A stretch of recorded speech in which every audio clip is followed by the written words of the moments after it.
నమస్కారం, welcome to I dream. నేను మీ విజిత.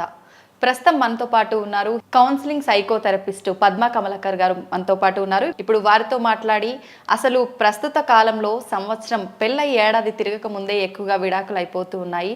ఎవరిలో చూసుకున్నా సెలబ్రిటీస్లో అయితే ఇంకెక్కువగా విడాకుల సమస్య అనేది మనకు కనిపిస్తూ ఉంటుంది. చాలా కాలం వరకు చక్కగా బాగున్నారు అనిపించే విధంగా మన కళ్ళ ముందు ఉండి సడన్గా విడాకులు అని వితిన్ సెకండ్స్లో అంత సడన్గా అట్లా నిర్ణయాలు ఎలా తీసుకుంటున్నారు, ఏంటి అసలు ఈ విడాకులకు కారణం ఏంటి అని మేడంతో మాట్లాడి మరిన్ని విషయాలు తెలుసుకుందాం. నమస్తే మేడం. నమస్తే మేడం, చాలా మంది ఈ మధ్యకాలంలో చూసుకుంటే అసలు పెళ్ళి ఎందుకు చేసుకుంటున్నారో తెలియదు, కానీ పెళ్ళి చేసుకోక ముందే వెంటనే విడాకులు అంటున్నారు. అసలు ఏంటి మేడం రీజన్ ఏంటి దీనికి? మ్యారేజ్ అనేది బిజినెస్ అయిపోయింది, దానివల్ల డివోర్స్ పెరుగుతుంది. ఓకే, అంటే ఒక 10 years బ్యాక్ డివోర్స్ అనేది ఒక 1% ఉండేది, ఇప్పుడు 50 to 60% పెరిగిపోయింది. ఓకే, ఎందుకంటే కమ్యూనికేషన్ సరిగ్గా లేకపోవటం, ప్లస్ ఆర్థిక స్వేచ్ఛ పెరగటం, అహం ఈగోలు పెరిగిపోవటం. ఇది నిజం madam. Okay, cell phone, okay, ఇవి వచ్చిన తర్వాత పాపం ఎవరికి వాళ్ళే యమునా తీరే అన్నట్లు నీది నీదే నాది నాదే అన్నట్టు ఉండటంతో డివోర్స్ పెరుగుతున్నాయి. ఎందుకంటే ఈ మధ్య రీసెంట్గా మా ఫ్రెండ్ వాళ్ళ అబ్బాయి మ్యారేజ్ అయితే ఒక 15 days నువ్వు నా ఇంటికి రావద్దు అత్త అమ్మాయి అట్లా చెప్పేసింది. అంటే ఎందుకు అంటే తన ఇండివిజువాలిటీ, ఓకే, నా భర్త ఉంటే చాలు, ఇంకెవరు అవసరం లేదు.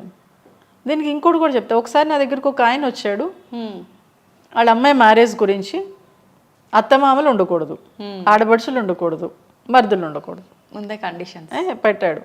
ఇవన్నీ చెప్పాడు. అయితే ఇల్లు అడవిలో చెట్టుకిచ్చి చేసి పడాను. సూపర్.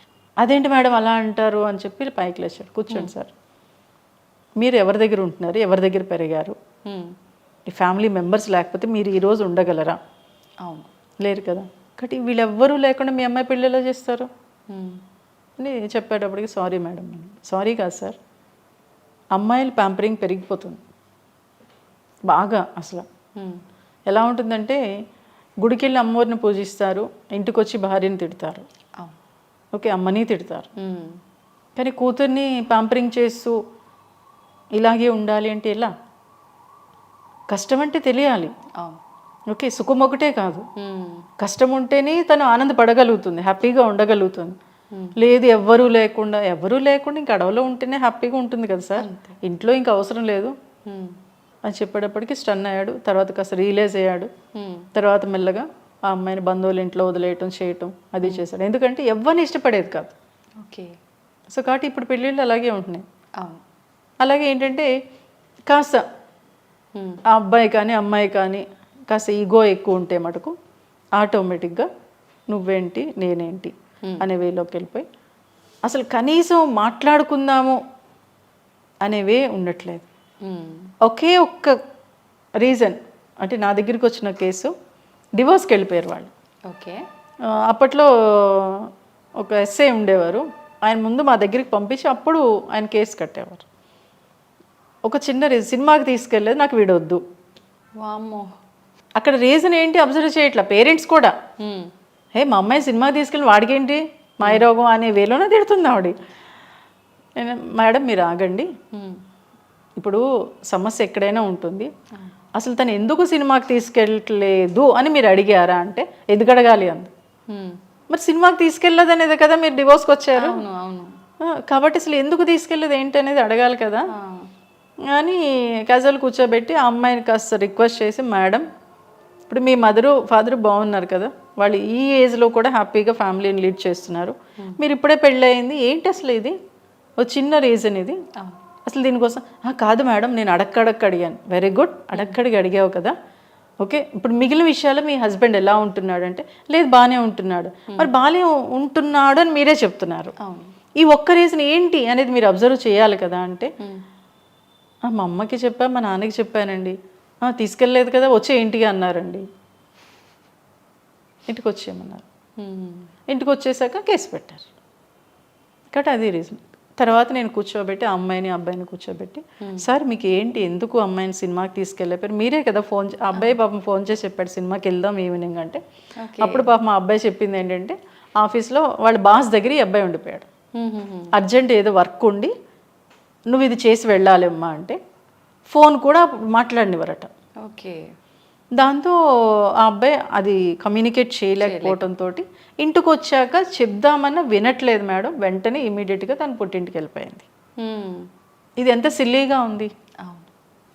రేపు అనే రోజున మనం తర్వాత తరానికి ఇదేనా నేర్పిస్తాము అనేది ఆలోచిస్తే చాలా భయంకరంగా ఉంది సిచ్యువేషన్. ఒకటి పేరెంట్స్ని ఫుల్ ఇచ్చాను. ఇది తప్పమ్మా. ఇప్పుడు నీ భర్త నువ్వు ఏంటి అనేది నువ్వు ఆలోచించాలి. ఒక పాప ఎందుకు అలా చేయలేదు, తండ్రికి కూడా ఏంటి సార్ మీరేంటి అసలు ఇంత పెద్దవారు అయ్యి ఉండి అసలు మీ అల్లుడు ఎక్కడ తప్పు చేశాడు మీరు ఆలోచించి మీ అమ్మాయికి చెప్పాలి కదా, వచ్చే నువ్వు అనేసి అనేయడం ఏంటి అని. అంటే తల్లిదండ్రులు కూడా ఆలోచించట్లేదు. మా అమ్మాయి జాబ్ చేస్తుంది 100 సంపాదిస్తుంది అనే వేలు. ఎందుకంటే అలా చాలా కేసులు ఉన్నాయి. ఎందుకంటే ఒక పాపం ఒక అమ్మాయి 30 ఇయర్స్కి సిస్టర్స్కి మ్యారేజ్ చేసింది. తినకు మ్యారేజే ఇంటికి వచ్చాక ఏదో సమస్య వస్తే పాపం ఎవరూ లేక తల్లిదండ్రులకి కదా చెప్పుకుంటే ఈ అమ్మాయి జాబ్ చేస్తుంది. పేరెంట్స్ వెంటనే లేదు నువ్వు డివోర్స్ ఇచ్చేని పిలిపించి ఆ అమ్మాయిని హాస్టల్లో జాయిన్ చేసి ఈ అమ్మాయి శాలరీ మొత్తం తల్లిదండ్రులు తీసుకుంటూ ఈ అబ్బాయికి దూరంగా పెట్టేశారు. తర్వాత అమ్మాయి రియలైజ్ అయ్యి నా దగ్గరికి వచ్చి మేడం ఇది పరిస్థితి మీరు మాట్లాడతారా అంటే అప్పుడు నేను మాట్లాడాక అమ్మ తల్లిదండ్రులు నువ్వు చూసావు ఇంతకాలం, ప్లస్ మీ సిస్టర్కి బ్రదర్కి కూడా నువ్వు మ్యారేజ్ చేసావు, ఇప్పుడు నీ ఆస్తి కోసం నీ ఇన్కమ్ కోసం పేరెంట్స్ ఇలా చేస్తున్నారంటే నిజమే మేడం నాకు అది అర్థం ఉంటుంది ఉంటుంది. ఎంత భయంకరంగా ఉంటుంది అంటే ఒక్కసారి వైఫ్ అండ్ హస్బెండ్ ఇద్దరు పాపం మ్యారేజ్ అయింది 1 year అయింది. ఓకే. ఈ అమ్మాయికి కాస్త జాబ్ పరంగా చాలా హై పొజిషన్కి వచ్చింది. ఆ అబ్బాయి కాస్త తక్కువలోనే ఉన్నాడు అంటే పెళ్ళి అయ్యాక. అప్పుడు పేరెంట్స్ ఏం చేశారంటే తినకి ఇంకా బాగా సంపాదిస్తుంది తిని మన దగ్గరికి తెచ్చేసుకుంటే బాగుంటుందనే వేలో కొన్ని రోజులు ఉంటానని చెప్పి ఇంటికి వచ్చి అల్లుడి మీద లేనిపోనివన్నీ అమ్మాయికి ఎక్కించేశారు. ఓకే. నువ్వు ఇంట్లో లేనప్పుడు వాడు బయట వాళ్ళతో తిరుగుతున్నాడు మాట్లాడుతున్నారు అని చెప్పేసి ఆ అమ్మాయి వెళ్ళిపోయింది. వెళ్ళిపోయి 1 year వరకు అసలు ఏమీ లేదు. ఈ 2 కేసులు ఆ అమ్మాయి ఒక అమ్మాయి అయితే పాపం పేరెంట్స్ మొత్తం ఆ అమ్మాయి ఆస్తి తీసుకోవడం, ఆ అమ్మాయి వేరే ఉండే ఆ అమ్మాయి వచ్చింది ఈఎంఐలో వచ్చినప్పుడు సేమ్ పేరెంట్స్ ఏం చేశారు చివరికి ఈ అమ్మాయి అయితే నమ్మలేదు ఫస్ట్, కానీ హస్బెండ్ కావాలనే ఫీలింగ్తో నా దగ్గరికి వచ్చింది అంతే. అంటే ఒక ఎఫెక్షన్ బాగుంటుంది కదా అనే ఫీలింగ్తో వచ్చింది. అప్పుడు నేను చెప్పినప్పుడు ఫస్ట్ నమ్మలేదు. తర్వాత నేను అన్నా నువ్వు ఏమనుకోవద్దమ్మా, ఒక 2 months నీ శాలరీ మీ పేరెంట్స్కి ఇవ్వద్దు, 2 months కూడా 1 month ఇవ్వద్దు, ఏదో నాకు ప్రాబ్లం వచ్చింది ఆఫీస్లో ఇవ్వలేదని చెప్పు అని చెప్పా. సరే అని చెప్పి అమ్మ ఇవ్వలేదు. సెకండ్ డేనే నువ్వు శాలరీ వేయలేదండి మాకు ఇవ్వలేదేంటి అని ఇంటికి వచ్చి ఇచ్చేసాడు. లేదు నాకు ఏదో ప్రాబ్లం ఉందంటే మళ్ళీ ఇంకొక 1 week తర్వాత ఇంకా ఇవ్వలేదంటే లేదు ఈ నెల రాదంట, నువ్వు అబద్ధాలు ఆడుతున్నావు, నువ్వు ఇస్తావా చేస్తావా అని అమ్మాయిని కొడేశారు. అయ్యో. మరి అది పేరెంట్సేగా. అవును. ఇక్కడ పేరెంట్సా చిన్నవాళ్ళ పెద్దవాళ్ళ అనేది కాదు. ఓకే. ఇది ఎలా అయిపోయిందంటే ఆ డివోర్స్ దగ్గరికి వెళ్ళేటప్పటికి అసలు ఏది మంచి ఏది చెడు అని ఆలోచించుకునే కెపాసిటీ ఇప్పుడు పిల్లలకు ఉంది. ఎందుకు ఉంది అంటే చదువుకున్నారు, జాబ్స్ చేస్తున్నారు, చదువుకునేటప్పుడు ఎగ్జామ్స్ రాశారు కదా, చూసేం రాయలేదు కదా, పాస్ అయ్యారు కదా, అంటే మీ కెపాసిటీయే కదా, జాబ్ కొట్టారు మీ కెపాసిటీయే కదా, అంటే అంత స్కిల్ ఉంది. అంటే ఇక్కడ ఆలోచించలేరా? అది ఆలోచించండి. ఎందుకంటే జనరల్గా నేను చెప్పేది ఏంటంటే జాబ్ చేసేవాళ్ళు ఎవరైనా కానీ మీరు 90% జాబ్ మీద పెడతారు, 10% మాత్రమే ఫ్యామిలీ మీద పెడతారు. దానివల్లే సమస్యలు పెరుగుతున్నాయి, దానివల్లే డివోర్స్కి వెళ్ళిపోతున్నారు. సో కాబట్టి ఒక 50% దీని మీద పెట్టండి, ఒక 50% దాని మీద పెట్టండి. ఎప్పుడైతే అలా పెట్టగలిగారో అప్పుడు ఈ ఛాన్సెస్ తగ్గుతాయి. అలాగే ఇంకొకటి ఏంటంటే ఆర్థికంగా మనం అనుకున్నాం, ఆర్థికంగా ఒక భార్యతో లేదా ఒక భర్తతో ఇదని డిస్కస్ చేయగలగాలి. ఎందుకు చెప్తున్నానంటే 1,00,000 రూపాయలు సంపాదించే అమ్మాయికి 500 ఇస్తాడు నెలకి, నువ్వు ఇదే తీసుకో, మళ్ళీ 500 కూడా ఎంత అయిందో చెప్పాలి. బస్ ఛార్జీకి ఎంత అయింది అంటే 1,00,000 రూపాయలు సంపాదించుకునే అమ్మాయి 500 చేతిలో ఉందంటే ఎంత సఫర్ అవుతుంది అమ్మాయి, ఎంత స్ట్రగుల్కి లోన్ అవుతుంది. అది ఎవరికి చెప్పుకోలేక నేను చివరికి వాళ్ళ పేరెంట్స్ అందరూ డివోర్స్కి వెళ్తావా నీ ఇష్టం నువ్వు ఆలోచించుకొని, పాపం వాళ్ళ పేరెంట్స్ కూడా మంచిగానే చెప్పారు. ఎప్పుడైనా అవసరమైతే వాళ్ళ ఫాదరే పాపం అమ్మాయికి ఇచ్చేవారు. దాంతో వచ్చింది. నేను చెప్పా ఇది స్మూత్గానే డీల్ చేద్దాం నాన్న, ఓకే, ఎందుకంటే అతను పెరిగిన వాతావరణం ఏంటి అనేది అబ్జర్వ్ చేసుకొని చేస్తే బాగుంటుందంటే అతను కాస్త లీనెస్ట్ నుంచి పైకి వచ్చాడు. వాళ్ళు అతి జాగ్రత్త ఎక్కువ కదా, ఉంటుంది. దాంతో ఎక్కువగా ఈ అమ్మాయి ఎక్కడ ఖర్చు పెట్టేస్తుందో అనే భయంతో ఇలా చేస్తున్నాడు. అప్పుడు మెల్లగా తను కూడా పిలిపించి, సార్ ఇది మంచిది కాదు, దీనివల్ల తను ఎంత సఫర్ అవుతుంది, 1,00,000 రూపాయలు సంపాదించే అమ్మాయి చేతులు 500 ఉన్నాయంటే నీ సిస్టరో నీ మదరో ఏం అవసరం లేదు, నీ మదర్కి నువ్వు కొంత ఇస్తూ ఉంటావు కదా, కొన్ని రోజులు ఆపు, ఆవిడ ఎంత సఫర్ అవుతుందో ఆలోచించు అని చెప్పిన తర్వాత ఆ అమ్మాయిని కాస్త అర్థం చేసుకొని, ఓకే ఇక నుంచి నీ శాలరీ నీ దాంట్లోనే ఉంచుకో, నాకు అవసరమైనప్పుడు ఇద్దు కానీ అని చెప్పాడు. అంటే ఇలా కమ్యూనికేట్ చేసేవాళ్ళు ఎంతమంది ఉన్నారు? లేరు కదా. సో కాబట్టి ఆర్థికంగా మీరు ఎలా ఉన్నారు, మీ కమ్యూనికేషన్ ఎలా ఉంది, ప్లస్ ఇక్కడ డివోర్స్కి ఇంకొకటి కూడా రీజన్ ఏంటంటే ఫిజికల్ రిలేషన్ ఉండటం లేదు. ఒక హస్బెండ్ ఆ అమ్మాయి దగ్గరికి వెళ్తే వాళ్ళ అమ్మ నువ్వు అప్పుడే ఎందుకు తన దగ్గరికి వెళ్తావు, నీ టైం ఏంటి, ఇంకా 12 అవ్వలేదు కదా, నాతో మాట్లాడు అని కొంతమంది పేరెంట్స్ చేస్తున్నారు. అలాగే అమ్మాయి కూడా ఎక్కడ అప్పుడే పిల్లల కంటే వీళ్ళకి ఏమైనా ప్రాబ్లమ్స్ వస్తాయి అనే వేలో వీళ్ళు ఆలోచించి దూరం పెట్టేస్తున్నారు. కానీ ఫిజికల్ రిలేషన్ ఏమవుతుందంటే ఎంత పెద్ద గొడవ అయినా కానీ ఫ్రీగా ఉండేలా చేస్తుంది. ఓకే, వాళ్ళ కమ్యూనికేషన్ అవసరం లేదు, అప్పుడు ఫిజికల్ అటాచ్మెంట్ అనేది ఉండాలి. అది ఏంటి, చాలామంది ఏంటంటే వితౌట్ డ్రెస్ ఉండేలా చూసుకుంటే ఒక అద్భుతమైన అటాచ్మెంట్ పెరిగి వీళ్ళిద్దరు ఎంత పెద్ద గొడవలు అవనివ్వండి, లేకపోతే ఎవరో థర్డ్ పర్సన్ వచ్చి చెప్పనివ్వండి, వినరు.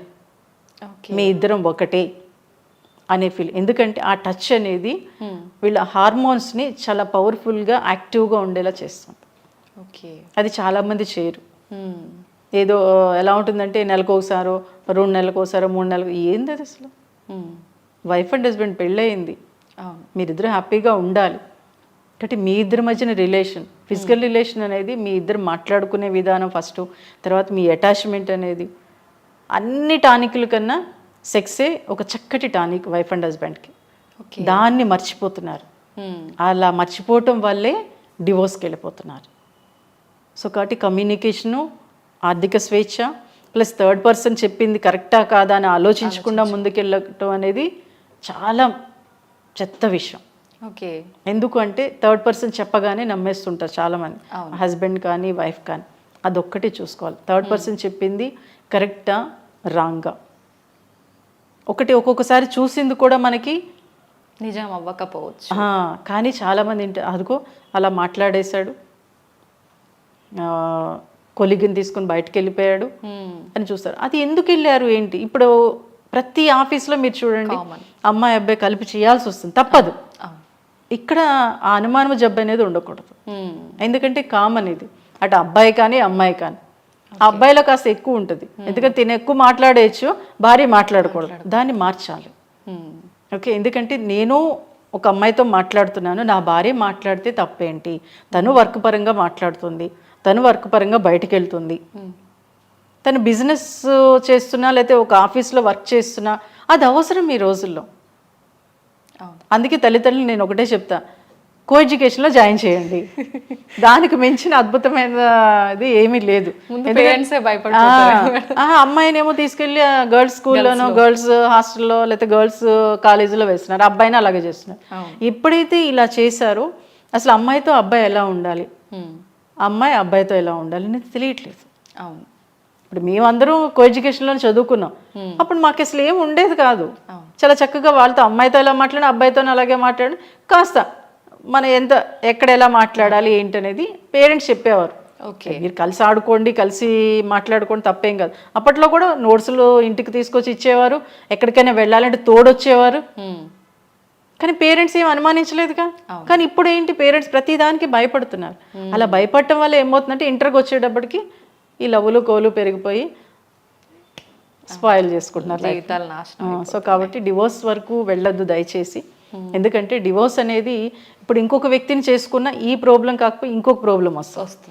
కాబట్టి నేను చాలా కేసులని, నా దగ్గరికి వచ్చిన కేసులు అడుగుతా, మీరు డివోర్స్ తీసేసుకొని ఇంకో పెళ్లి చేసుకుంటే ఏ ప్రాబ్లం ఉండదని రాసి ఇవ్వండి. ఇప్పటికి వచ్చి ఎవరు రాసేవాళ్ళ. సో కాబట్టి ఏంటి, సమస్య ఏంటింది అనలైజ్ చేసుకోండి.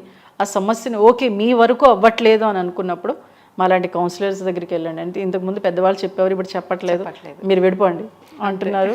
అంటే కలిసి ఉండటం వాళ్ళకి ఇష్టం ఉండట్లేదు అని నేను అనుకోను.